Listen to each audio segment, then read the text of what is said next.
Alright, hello everyone. So in this video today, I will be going over all the books I read in May and June.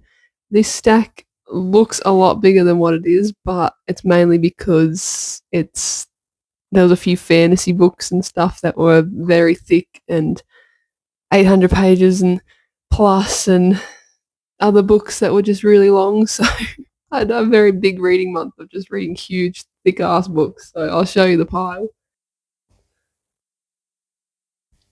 To start off with May, I didn't have too much left of this book, but it was The Fires of Heaven by Robert Jordan, and this is the 5th book in the Wheel of Time series. So I think I don't remember having too much left when I got to May, but I finished it, and it was really weird because it started off really well, and it pulled me into the story really quickly, and then towards the middle, I felt like it got really, really slow, and then towards the end, there was this huge plot twist and all this action, and I did not expect that to happen. So I was, back on the edge of my seat again, wanting to know and find out what happened, kind of jump straight into the next book. But I gave myself a bit of a break because I know with these books especially, I just can't read them back to back. It would drive me absolutely nuts, I think. So we're taking it like one or two books at a time.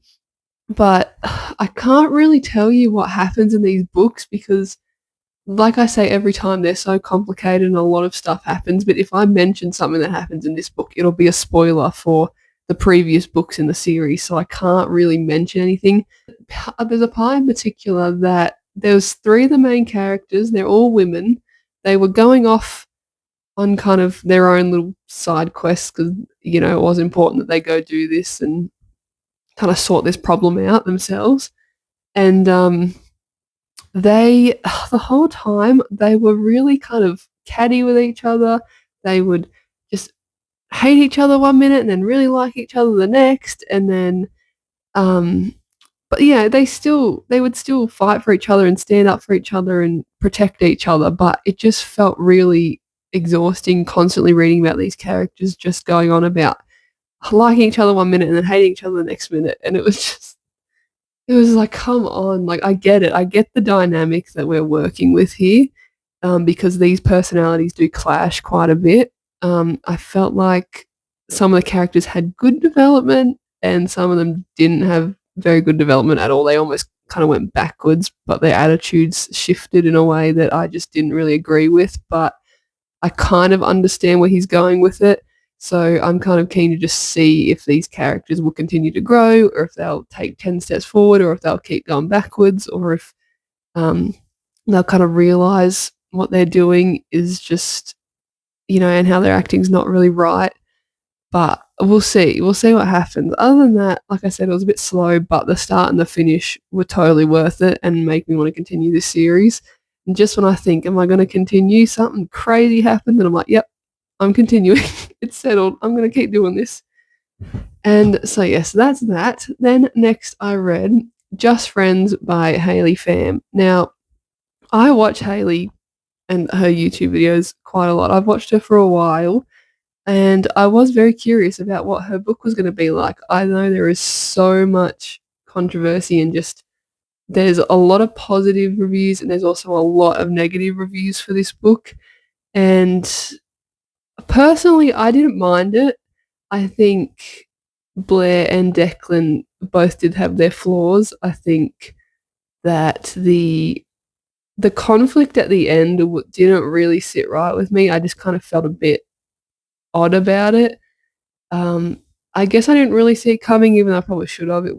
I think it was pretty obvious what was going to happen, but it just didn't really sit right with me. I was kind of like, that's really odd, and I guess the situation blew up a bit, in a bit more of a dramatic way. But other than that, I did really enjoy this book. Like, I had a good time reading it. I was sick, so I flew through this book because I wasn't doing too much else. I was laying in bed and reading, really. So it kept me entertained while I was sick, I will say that. I do like how she has gone into grief as well, and discuss kind of the different stages of grief and how it's kind of different for everyone. So I did enjoy that aspect, but I think the only thing I'm really gonna say about this whole controversy thing is that I think there is such a blurred line now between a constructive criticism or, being um, someone that can like give feedback and the person can take it and work on it and then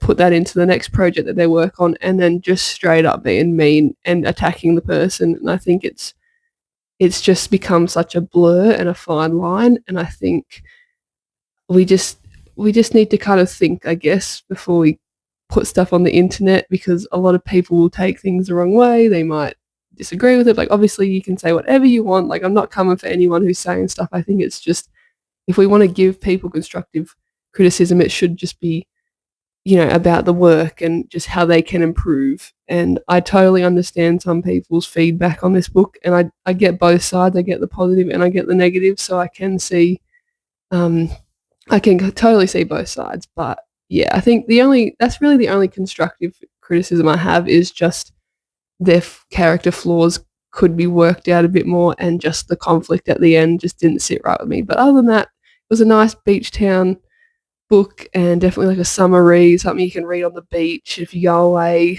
in the summer. Like, so definitely summer vibes. Like, it was pretty good in that aspect. And take that with a grain of salt, but yeah, not bad.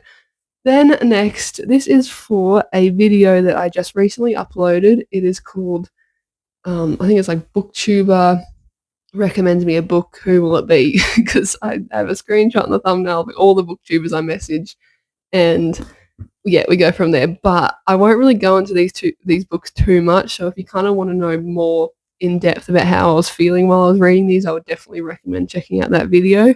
But first of all, I read A Little Life by Hanya Yanagihara. I know the author's controversial, but her work is really, really good. Like, I don't know, actually really know what's going on with that, but I just know there's a little bit of discussion behind her as an author. But anyway, just with the book, like I said in the video, her writing style was beautiful. I really, really liked how how she described things, how she kind of brought these characters to life in such a real way. And you were following these four boys, Jude, Willem, JB and Malcolm, and they all kind of start off together at college, and then you're basically following them over decades of their life and the hardships that they go through, relationships they go through, kind of how they are after they've left college, talking about their work, and just literally just everything to do with their life, honestly. And I think she did a really good job of conveying that and discussing these really, really hard topics that were really hard, like sad to read about. They were really hard and like hit you just right here. It got me so much, and I definitely cried in this book, like, for sure. There was no way I wasn't going to cry. But yeah, I think it was a really, really, really stunningly written, like, really good book. And I mean, these are ones that I don't really recommend to people, because I think if you check the trigger warnings and you want to read it, then go for your life. But I just always recommend checking the trigger warnings with this book, because it is heavy and it just really makes you think about a lot of things. And it can make you very uncomfortable. It can literally send you on the biggest emotional roller coaster of your life. But I think for me personally, it was worth it to read, because I really, really did like it. And like, I don't know, maybe I'll read it again in the future, but who knows. And then after that, I read John of John by Douglas Stewart, and I really liked this book. I think I was also saying in that video that the way Douglas Stewart describes scenery and I think it's like the Scottish Isles or something. Where are they set? Yeah, Western Isles of Scotland. Sorry, my cat. Yeah, the way he describes that scenery is stunning. Like, it literally makes me feel like I was there. I was looking out at this scenery, and it was so good. And he's got really, really beautiful writing as well, and it just sucked me in. I connected to our main character, Cal. I even was like connecting to John, his father. So you've got a bit of a father-son dynamic in this book too. You also get a point of view from Ella, who was Cal's grandmother. So she was a really, really interesting character to follow. She was kind of like the comedic relief in the book in a way. Like the stuff that she would say would just crack me up so much. And she she was just always trying to be happy and just, I guess, see the positive in things. And because this book can get a little dark, you kind of need that aspect a little bit. There is a really sad, heartbreaking part towards the end of the book, which did get me. I'm pretty sure I did cry, like, of course. But yeah, I think there is also queer aspects in this book as well going into it, just so you know. But I found that really, really interesting. But as someone who has not really read many queer books at all, I really can't comment on it because I don't know really what people in this community or like people who like this literature think of his work. I think he is pretty popular like with a lot of people regardless of who they are, but for me personally I thought it was really, really well written, and I kind of want to read more by him now. Like I would really, really recommend this book if you haven't read it already, and just go on that journey because it was really good, like 100%. But yeah, basically Cal comes home from university and he basically has to fit back into his life back home. Salem, stop it. Give me 1 second. Sorry about that. I just had to put my cat out because she was clawing the crap out of my leg.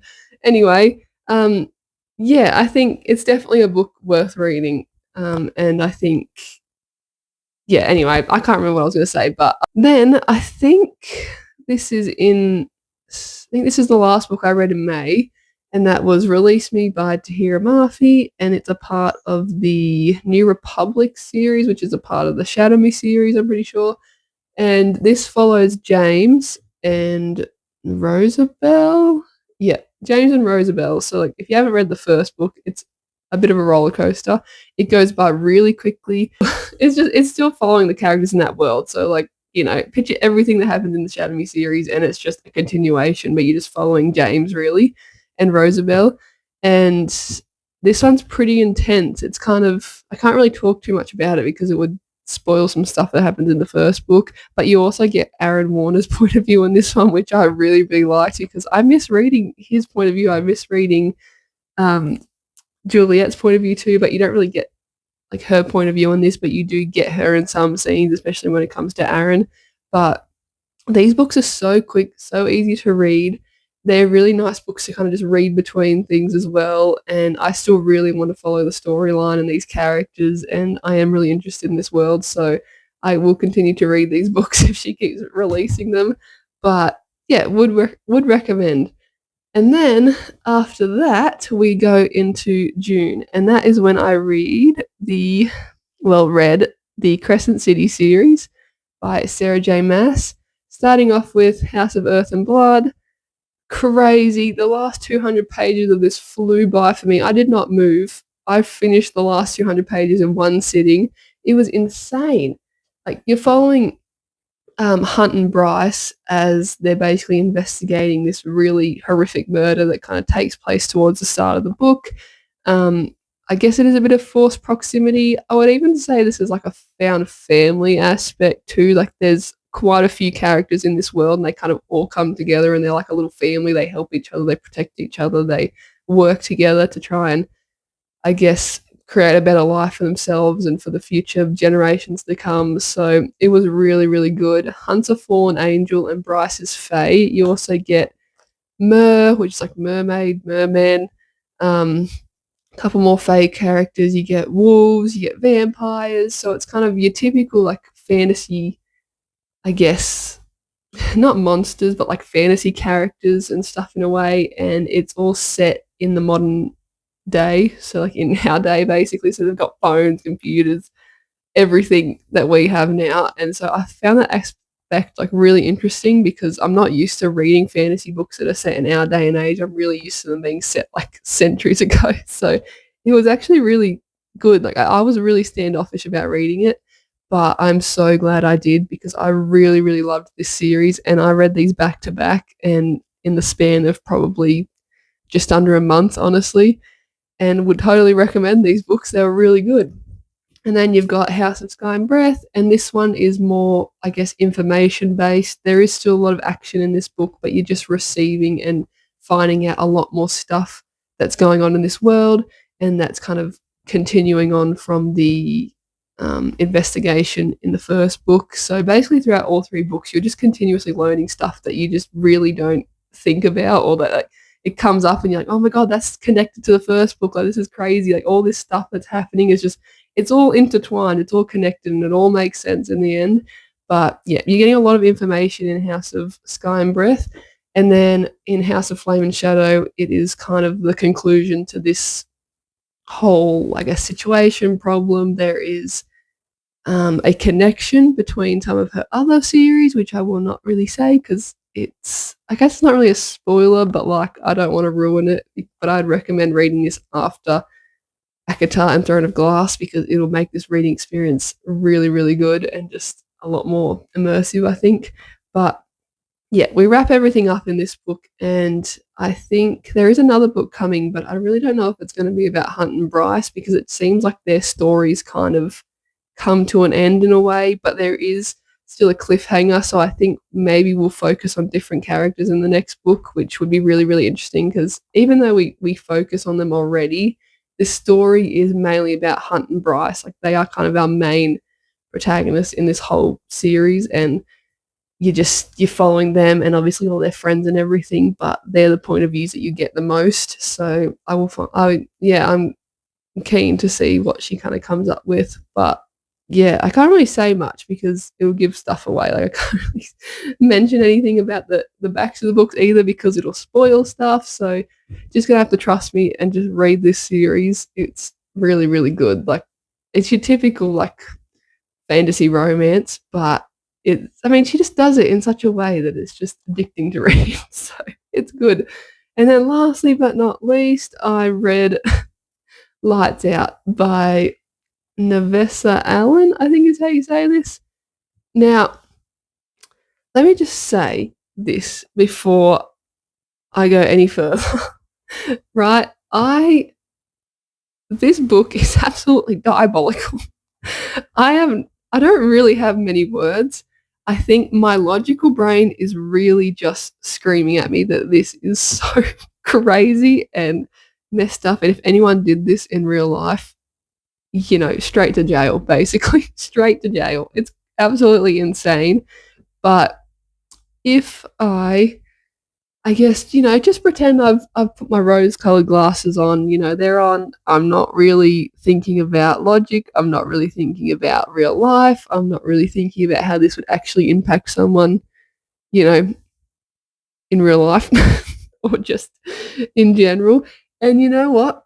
If I just completely if I forget about all that and I just focus on these characters in this world, it wasn't a bad book. There was actually some funny moments. I think the banter between the characters was pretty good. It had me laughing anyway.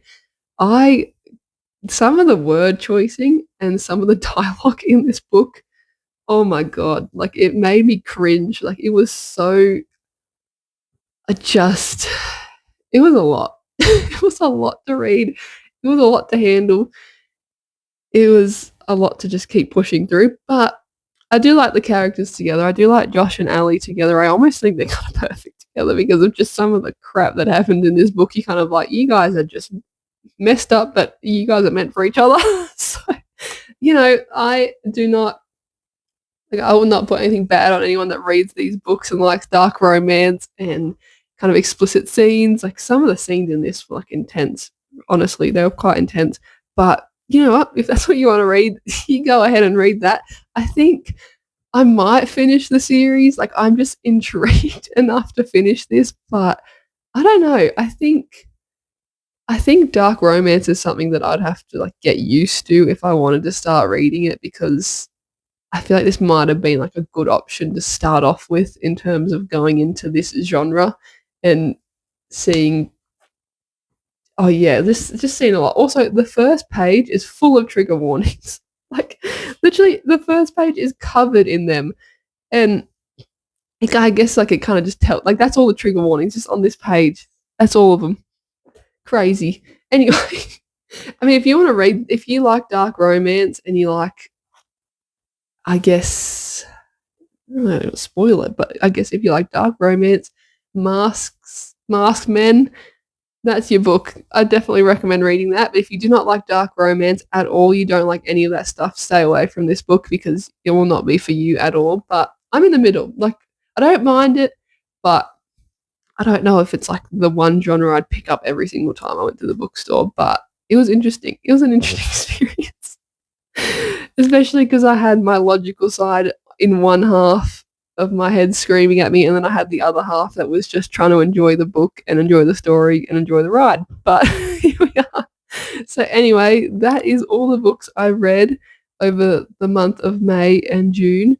I hope you like this video, and honestly, out of every single book I read, I would almost recommend all of them. Like, I had a really good reading month, and the YouTuber that recommended me, John of John, he has very, very good taste. So there's a little clue as to who it might be, but I really like his taste in books, so I might try and even like explore that genre a bit more honestly in the future. But yes, until the next video, bye.